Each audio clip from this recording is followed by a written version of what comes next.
दोस्तों 2027 के चुनाव से पहले 3 वो ऐसे परिवार हैं जिनको राहत मिल गई है और ये परिवार वो परिवार है जो अखिलेश यादव के लिए मजबूती का काम कर सकते हैं। चुनाव 2027 का बहुत नज़दीकी है, बहुत दूर नहीं है, क्योंकि राजनीति के हिसाब से अगर देखा जाए तो चुनाव शुरू हो चुका है और इस बीच 3 वो ऐसे परिवार हैं जिन्हें राहत मिल चुकी है और जो अखिलेश यादव की मजबूती को और तेज कर सकते हैं। चंद्रकांत जी हमारे साथ है। चंद्रकांत जी, वो कौन से ऐसे परिवार हैं जिनकी वजह से अखिलेश यादव की जो चुनावी रणनीति है वो और मजबूत हो सकती है और उनका जो राजनीतिक कद है वो और अच्छे से बढ़ सकता है? देखिए महिमा, आपने 15 से 20 दिन में उत्तर प्रदेश की राजनीति को देखा है। जो खबरें तमाम आई हैं, तीन ऐसे नेता हैं जिनको राहत मिली है, जिनको जमानत मिली है। अब्बास अंसारी, आजम खान और इरफान सोलंकी। इन तीनों पर बात करूंगा कि कैसे पश्चिम पूर्वांचल और बुंदेलखंड को साधने में अखिलेश यादव को मदद मिलेगी, उसको आप इनकी जमानत से, इनकी राहत से समझ सकते हैं। सबसे पहले मैं बात करूंगा अब्बास अंसारी की। अब्बास अंसारी की आपको याद होगा कि सजा सुना दी गई, सदस्यता रद्द कर दी गई, रातों रात सदस्यता छीन ली गई, कहा गया कि उपचुनाव होगा, लेकिन उनको हाईकोर्ट से राहत मिली। अब्बास अंसारी को राहत मिली, वो सलाखों के बाहर भी आ गए। इसके साथ साथ उनके भाई उमर अंसारी को भी राहत मिल गई, उनको भी जमानत मिल गई। तो अंसारी परिवार यानी कि मऊ, घोसी, गाजीपुर, बलिया तक, बनारस तक इस परिवार का रुतबा है, इस परिवार का असर है। और ये परिवार जो, क्योंकि मुख्तार अंसारी की सियासी विरासत है, ये अफजाल अंसारी सांसद हैं और मुस्लिम समाज के बीच में ये परिवार अपनी मजबूत धाक रखता है और चुनाव को प्रभावित करने का पूरा दम इस परिवार के अंदर है। तो पूर्वांचल में आप जहां तक जाएंगी, जौनपुर तक जाएंगी, आजमगढ़ तक जाएंगी, सलेमपुर, चंदौली, भदोही, देवरिया, जहां भी जाएंगी तो मुस्लिम वोट्स को एकजुट करने में अंसारी परिवार बड़ी भूमिका अदा कर सकता है। अफजाल अंसारी समाजवादी पार्टी में है और अब्बास अंसारी भी आप समाजवादी पार्टी में ही मानिए, क्योंकि सपा और भाजपा के गठबंधन से वो चुनाव लड़े थे। अब अब्बास अंसारी के बाद हम बात करते हैं पश्चिम उत्तर प्रदेश की। पश्चिम उत्तर प्रदेश में आजम खान साहब एक बड़ा नाम है, 10 बार के विधायक, राज्यसभा के सांसद, लोकसभा के सांसद, सरकारों में मंत्री रहे, अहम विभाग उनके पास रहे। रामपुर, मुरादाबाद, संभल, अलीगढ़, इस पूरी बेल्ट में बिजनौर, नगीना तक, कैराना तक जिस व्यक्ति का नाम चलता है वो आजम खान साहब हैं। आजम खान को एक लंबे संघर्ष के बाद, तकरीबन 23 महीने जेल में रहने के बाद उनको राहत मिली। आजम खान अब सलाखों के बाहर आ चुके हैं। उनके परिवार में किसी के पास कोई पद नहीं है, विधायक, सांसद कोई नहीं है, लेकिन फिर भी आजम खान पश्चिम उत्तर प्रदेश की राजनीति में प्रासंगिक है। वो नेता पूरे प्रदेश के हैं, पूरे उत्तर प्रदेश में वो मुस्लिमों के नेता हैं, सर्वमान्य नेता हैं।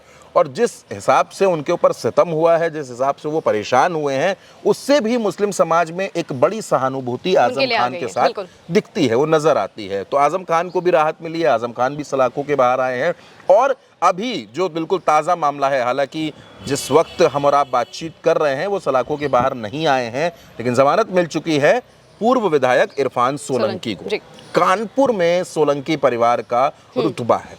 इनके फादर, इनके पिता हाजी मुश्ताक सोलंकी भी विधायक रहे। उनके इंतकाल के बाद जब वो नहीं रहे तब इरफान ने उनकी सियासत को आगे बढ़ाया और लगातार विधायक बने।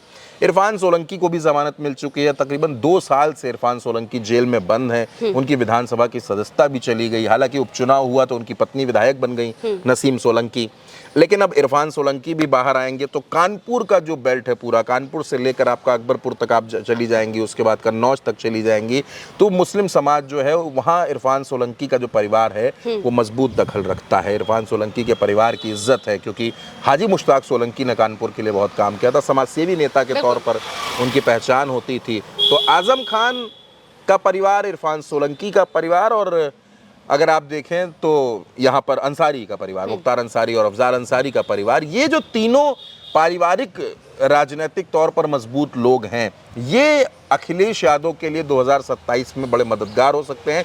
मुस्लिम वोट्स को एकजुट रखने में इन तीनों की बड़ी भूमिका हो सकती है। हालांकि यहाँ पर मैं आपको ये भी बता दूं कि अखिलेश यादव ने एक सेकंड लीडरशिप भी डेवलप कर ली है, जिसमें इकरा हसन नजर आती हैं, जिसमें शफीकुर रहमान बर्क नजर आते हैं, जिसमें मुहिबुल्लाह नदवी नजर आते हैं, जिसमें तमाम और भी चेहरे नजर आते हैं, जिसमें कमाल अख्तर जो विधायक हैं वो नजर आते हैं, इकरा के भाई भी हैं नाहिद हसन, वो भी नजर आते हैं। तो मुस्लिम वोट्स जो अभी की तारीख में है, जो आज की तारीख है 2027 के चुनाव में, पूरी तरीके से समाजवादी पार्टी के साथ एकजुट रह सकता है इन लोगों की वजह से, इन 3 परिवारों की वजह से। और मुझे ऐसा लगता है कि ये समाजवादी पार्टी का जो समीकरण है, पीडीए का समीकरण है, पिछला दलित अल्पसंख्यक का जो समीकरण है, उस समीकरण को और मजबूत करेगा।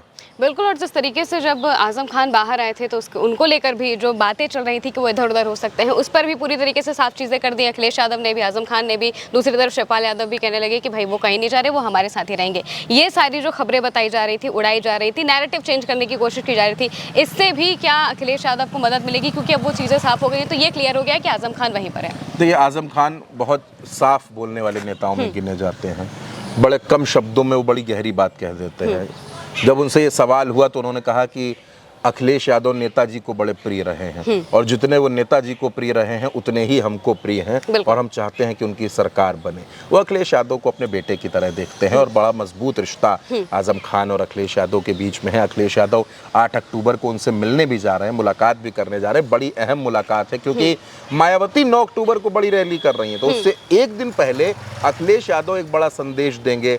8 अक्टूबर को वो आजम खान से जब मुलाकात करेंगे, देखिए कहीं से कोई इधर उधर जाने की बात नहीं है, ये गोदी मीडिया का बनाया हुआ प्रोपेगेंडा था कि इधर जाएंगे उधर जाएंगे।